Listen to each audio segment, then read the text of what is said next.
Hey y'all, hey y'all. I want to come by here and let y'all know lights are on today. The sun is out. Come get some sunshine in your life with me today. This is not easy, y'all. I was going to write down something, but I'm just going to wing these. So this is going to be a clarification and to talk about a few more things about when the sun going down in them towns and stuff. Like y'all are really hard to please, right? Because y'all know, like, I'm new to this, but you can't please everybody. So it might be true that they might lynch me too, but when you're young, you unless you had parents. See, let me tell y'all something. Let me tell y'all something right quick, then I'm about to show y'all something real interesting right here. Y'all, I don't know how old y'all are. But like when I was 4 and 5, we used to hear things like my mom had to walk like 15 miles to school with no shoes on. Like her experiences and like what the white people did to them on the public bus when they finally got a bus. You know, having to not be able to drink. Like I could hear things like at 5 to 7 years old, I could hear. But let me tell y'all, did this happen to y'all? Because I'm glad these subjects are coming up. Because I want to know, was y'all family like this? All of a sudden, it was hush. They stopped talking. Our household stopped talking about anything bad, about slavery, about everything. Nobody talked about it no more. Until this George Floyd came up. When George Floyd came up, what is it going on 3 years now or 4? Let's see, I moved to San Diego in 2020. So I think it's 2021, 3 years. I think. When that came up, my mind, y'all, I never watched the news. But when that happened to George Floyd, I was catching up on all y'all stuff. I was catching up on everything. A lot of us have not been like aware of these things that had happened. So, and some families don't talk about it, okay? So, let's talk about it. When you have grow up, we don't know shit. We naive. You see what I'm saying?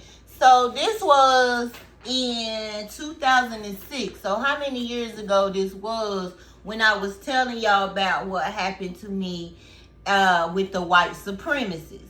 And I said, y'all hard to please because I was like, they just love me or they like me, bye bitch. They was just saying stuff, right? I'm okay with that. I'm okay with that too. Like, but you know, I understand you can't please anybody, but sometimes we gotta step back in life, in that person's life, and to see where were they at that time. Because some of us, we don't know. We didn't know.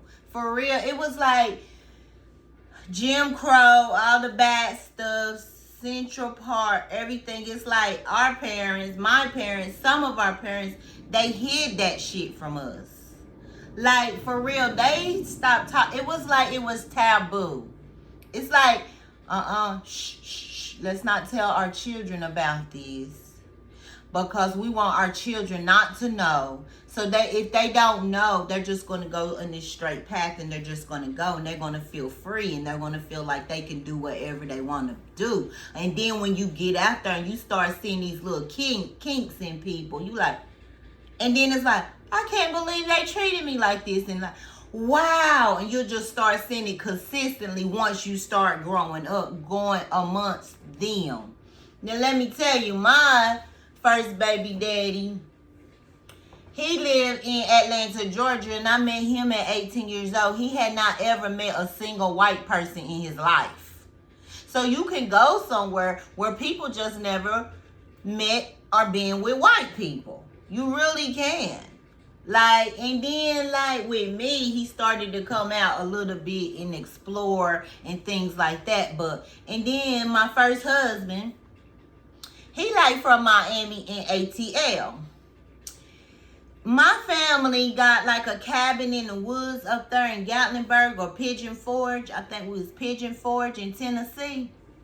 He will not. He don't do nothing like strength. I even took him up there before the gathering. We got like this. Cause I didn't even get to go. Got a cabin in the up in some hills, and it sleeps 35 people. So I was really excited. I wanted to go. So since I was the one closest to the spot, I went to check it out for the family, and I took him with me. And when we went up, the I don't like that mountain where you can basically see over the cliff while you driving up. We went there, and I thought maybe I could like warm him up to be like wanting to go and explore. So certain chocolate people don't do certain things. He said, I ain't going to no goddamn cabin in no motherfucking woods. Hell no. He is totally against it. And like I said, first baby daddy had never ever even met one single white person in their life. Okay, so let me get back to East Tennessee. Cause I heard a guy on TikTok, somebody pinned his shit or whatever y'all call it, stitched it. But he was saying that East Tennessee, you know, it's just like this mixed race. See, they don't understand there's a difference from inner city. When you're in the inner city. When I was in Tennessee, I remember my elementary school, there was no white people. I remember one of the middle schools, there was no white people. Only time I got to be with like around white students was when I kind of went off a little distance from home, 10, 15 minutes. Now, East Tennessee, like when I was growing up, we had this thing called the barbecue, the cook-off. Every year, the cook-off. When I was a kid, little, it was all chocolate people. Next thing you know, it just did like it switched. So when I growed up and I started taking my daughter to the things I experienced, I'm the only one look like me there. One time, I tell the truth, now East Tennessee is the Tennessee River. They have the Tennessee River boat every year at Christmas time where they fix up yachts and make it real pretty. I remember I was like, I'm taking my baby here. Now let me let you know, downtown Knoxville. This is in Knoxville, Tennessee. When I say East Tennessee, it's where that big, look it up. Everything I'm saying can be clarified and I'm gonna prove it here in a minute. I don't want this to be real long for y'all. There's this thing, is a gold ball, and they call it the Sun Spirit. And some of y'all can remember like 1988 or something like that. They had the World's Fair. They had the World's Fair in East Tennessee, and they had the Sun Spirit. And you could go up in the Sun Spirit, and you could see all of Tennessee. Well, right there at that Sun Spirit in downtown Knoxville, right there by the Coliseum, some projects. Okay, down over here on this side, some projects. But this side, you'll get closer to the river. But they can't see the river from them projects. Up that hill, go from this project, go up this hill, some projects. Go that way, some projects. So we got 4 quick projects right there, okay? I had one girl from middle school to high school that was white. Her name Crystal. That's my dog. And she always just been one of us. And she still is. I don't even think she has mixed kids. I don't remember, but I know Crystal's always been the same. She just raised up with us. She just played with us. And then it was one more little white boy. And he left middle school. So we only had like one white girl in the school. I'm talking about right by the Coliseum, right by the World's Fair, all that stuff available for us to do, okay? But when I growed up and I took my child there, I didn't see, I'm telling y'all, man, I counted. It was only 4 black, it was like almost thousands of people. Like, they just basically just kind of took over. And then they started buying a lot of the land that was on the chocolate side of town. But it's still basically chocolate. But back in, I guess, say 2010 or something, at that time, a vanilla person couldn't walk down our streets. They couldn't just walk or do nothing, because somebody was going to attack them. Fast forward 2020, I go in our hood. They walking down the street like they just been there all their life. They're just always around and everything.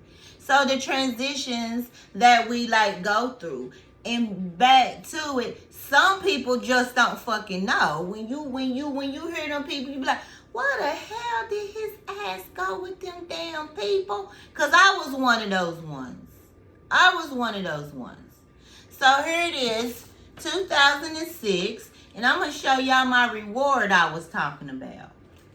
If you thought I didn't work at a nuclear plant, and y'all can look this shit up. This is the nuclear plant right here. As you can see, it's called Y12. And you see this BWXT. This goes back to what I was talking about, the white supremacists up at the nuclear plant. Okay? This my reward. It's called Turner Universal.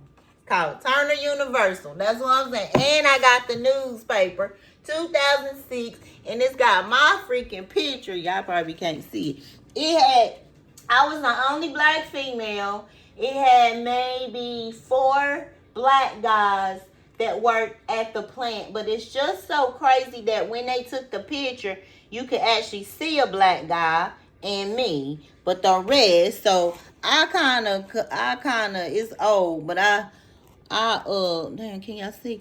I circled myself. You could see me. That's me in a little white shirt right there. See that white shirt? That's me.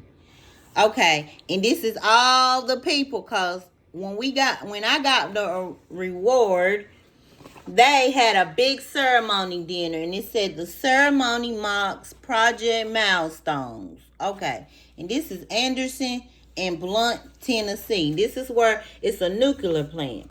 Anyway, I was sabotaged after this. After I got this reward right here, like, you know, it's high security. Like, if you go to get a background check or something like this, if you got anything on there, do not lie, because they do an international search on you. It ain't just one of them like, I'm do a background check, you live in Tennessee, and that's the only thing we gonna check. No, they check it all for a nuclear plant. But like I said, I was sabotaging this vanilla girl. She helped sabotage me. I was like basically the head of safety, basically. But me, I was sheet metal worker in HVAC. We were building a project there, okay?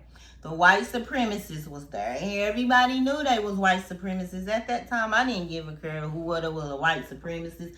I'm thinking they just think they better than people, or, you know, whatever. You don't pay any mind when you're young. But those people, which I knew the word white supremacist, but it didn't mean shit to me because I knew who I was. I mean, like, you could be that, I'm gonna be this. And when I was this, they fucking just loved me. Okay, like me. Okay, what am I supposed to say? This is the way I feel, because this right here, when they took me under their wing, and it only took one, and it was the head one. The other ones wasn't, it was the head one. The head one that everybody, like, when he eat lunch, everybody like bow down. Everybody sits on the side of him every time he leave and stuff. He just took a liking to me. Okay. Just see me as not a color. Because some people won't see me as a color sometimes. So you guys have to understand. I understand all these things we're going through. I understand that.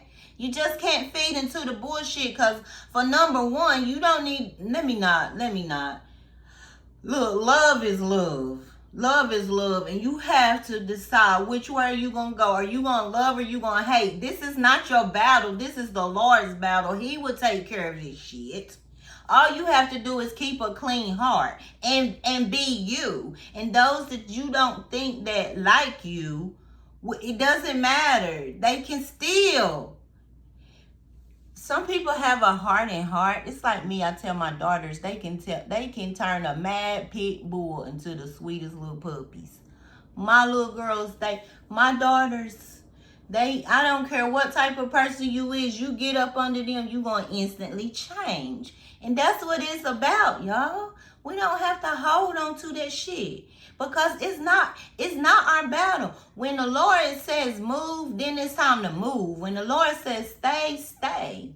Now, for me, I have been called the connector. So I am the connector of all races. You see what I'm saying? I can't pick and choose and say, okay, I like the Vietnamese versus the Chinese, or versus the Asians, or versus these people, versus that. I can't be that person that other people are. I'm not born for that. I'm born to be the connector of all people. And when they gave me this reward, I'm telling you, like, the one that loved me, and he was the big one, when he say move, everybody move. Remember, y'all, I was naive too, and I'm kind of glad I was, because I wouldn't even got to experience what I did and won't even be able to tell y'all the story. But it was a lady there on the safety committee with me too. She was a white woman, and she sabotaged me.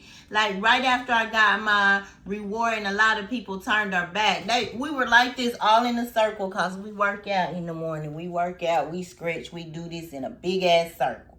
Okay, well, they just started doing this announcement, and we want to announce that, and I was like, and I'm telling you, we was all around the circle, and the ones that I thought liked me, they did just like his.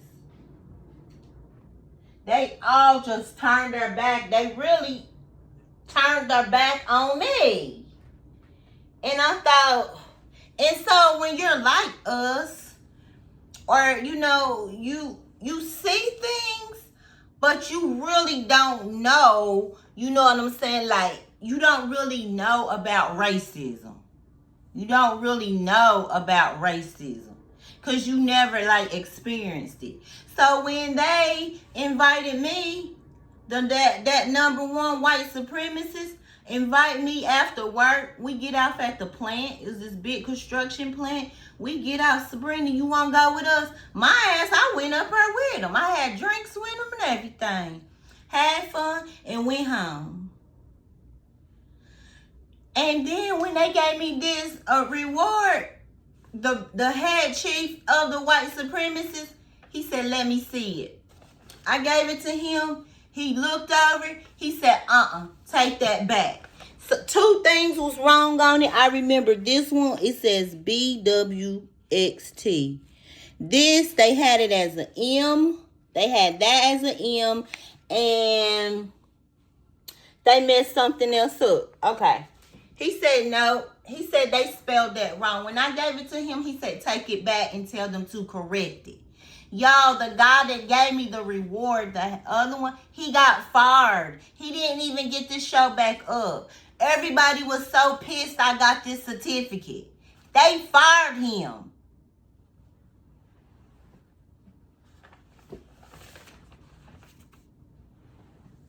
So when I was a kid up here in Tennessee, real Indians lived amongst us.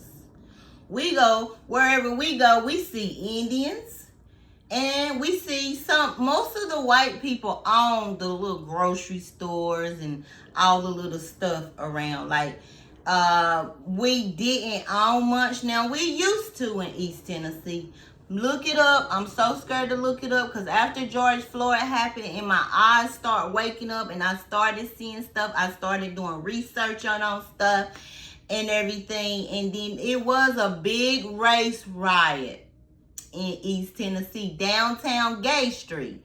Now, downtown Gay Street is right near all the happenings.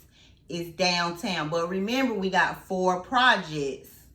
Housing projects, low income, all up in here. Like, basically all this around here And then when you get on this side, that's where the river is. That's where downtown you got the Women's Hall of Fame, Women's Basketball Hall of Fame. If you look at Women's Basketball Hall of Fame, when you see that big basketball, if you was to just like look over to your left side, there are some housing projects. And they've been trying to tear them down for years, but they won't let them.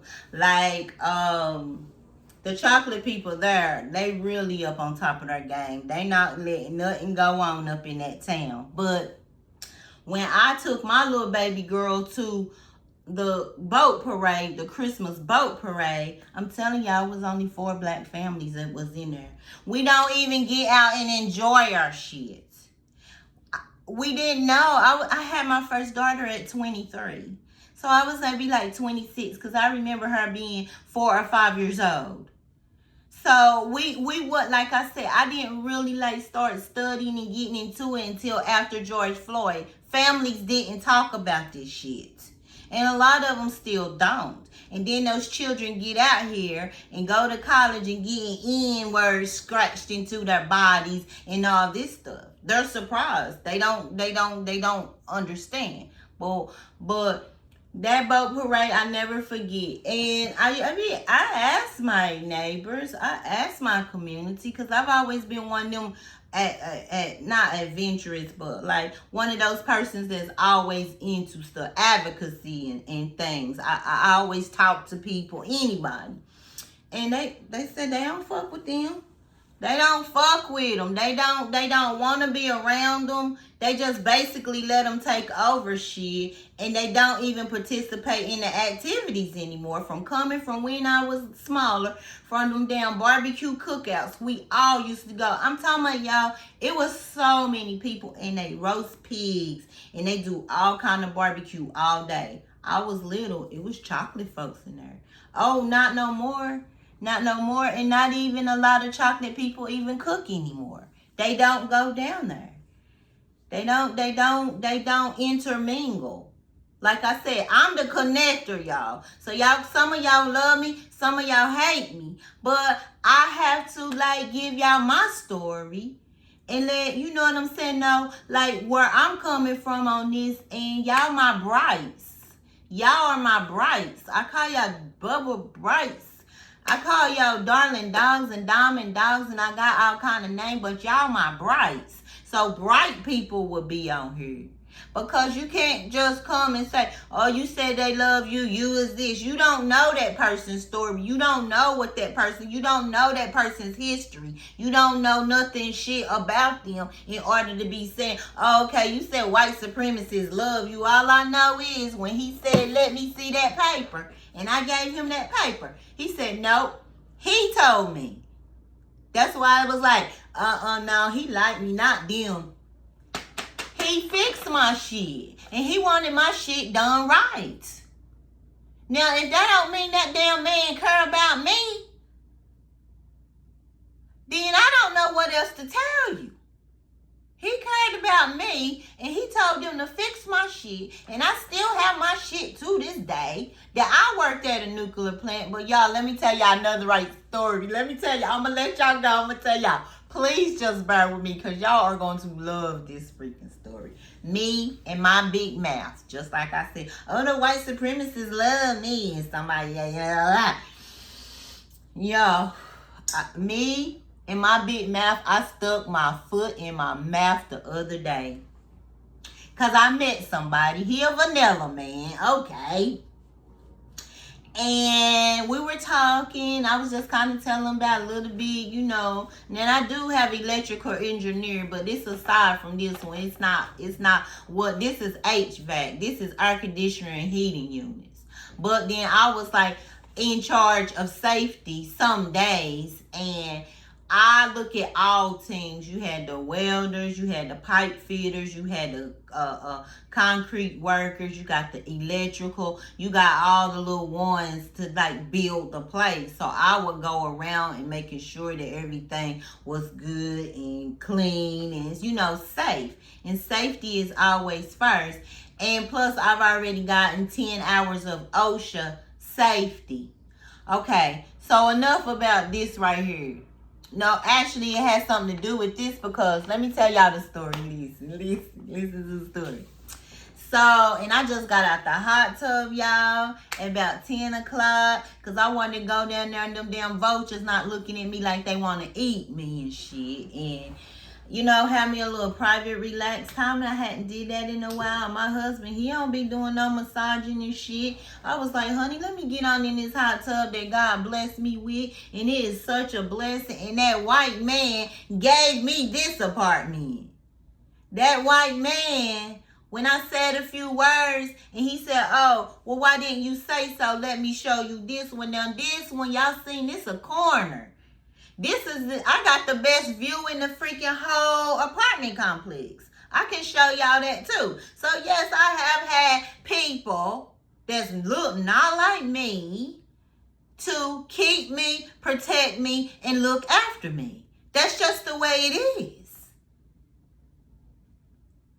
Let me tell y'all these. I had to put my foot in my mouth. I was telling this guy about some of the things I do. And I was like, honey, I got my credentials all in order. I can pull my shit out just like this when I want to. I said, you can't say, no, I said, and I'm not like Kamala. I can pull my shit out and verify my shit in a drop of a dime. Like this, I was playing. I met this guy. And so he was talking to me and shit. And then, where my phone at? He kept looking at his phone like he. Y'all, he turned his phone around like this. He talking about, oh, you talking about my girl Kamala? What? He was like, oh, you talking about my girl Kamala? Y'all, when they say you put your foot in your mouth, because I said I got my credentials. I can pull my shit out. I'm not like Kamala. Homeboy got on his phone. He did like he said, you talking about my girl Kamala. Man, if you say, they say you got a frog in your throat, man. I was like, I swallowed that damn frog. I was like, Oop. I was like, oh shit. He been her friend. He been Kamala Harris' friend over 20-something, 25 years now. Y'all know I'm new to California. Apparently, she from here somewhere. I don't damn know. Y'all know I don't get into politics, which I told him that. I don't get in politics. I don't get in this fucking race war. I don't get in none of that shit. I'm doing me. I'm doing what's right for me. And like I said, I just stay just partial. I'm listening. It's not my job. It's not my job to do that. The Lord created this damn world, but y'all, he knows exactly what it's going to do. I don't believe in certain things. My husband and I are very different. Like I said, he's Haitian or whatever, but his views are different to me. Like, he believes in climate change. I don't believe in climate change. People might hate me because I don't believe in climate change. People might hate him because he do believe in climate change. You know what I'm saying, y'all? Because I be feeling like Mother Nature and the Lord knows exactly what this world gonna do. When this world was built, that shit wasn't up to me and you. It ain't nothing we can do to fuck up this world. The shit gonna happen. Whatever's gonna come true, it's gonna come true. Whatever our Creator says. But he doesn't feel like that. So, you know, having different points of view, but he was Kamala's friend. He got pictures with her. He showed me pictures with her. He goes to the rallies. Matter of fact, he gone to one now. He gone to some woman's now, and she's a black woman somewhere. I have to look at my phone, and then like the next 2 weeks, he gonna be campaigning with Kamala and all that stuff, y'all. Be at the rallies and shit. He did like his. I was like, but that's good though, because even though me and him didn't see, and I said what I said about I got my certificates, I can get my shit quick. I'm not like Kamala. It still opened a door for communication. We can't just say, oh, she said such and such a thing. I don't want to hear shit else she got to say. Bye, bitch. But then everybody's trying to make this world better. Like, everybody wants this world to be better, but ain't nobody willing to change and try to see a different point of view of things. But that's not all I got to say, y'all. That's all I ain't get ready to hold y'all. I gotta put some lotion on. Shit, get out right up. Got his ass up in that damn cage. Let's see what we looking like now. Okay. Whew. Okay, today, I hope y'all like that. I'll see y'all. Bye. And I got the lights on today. Mwah. Bye, my brights. Bye.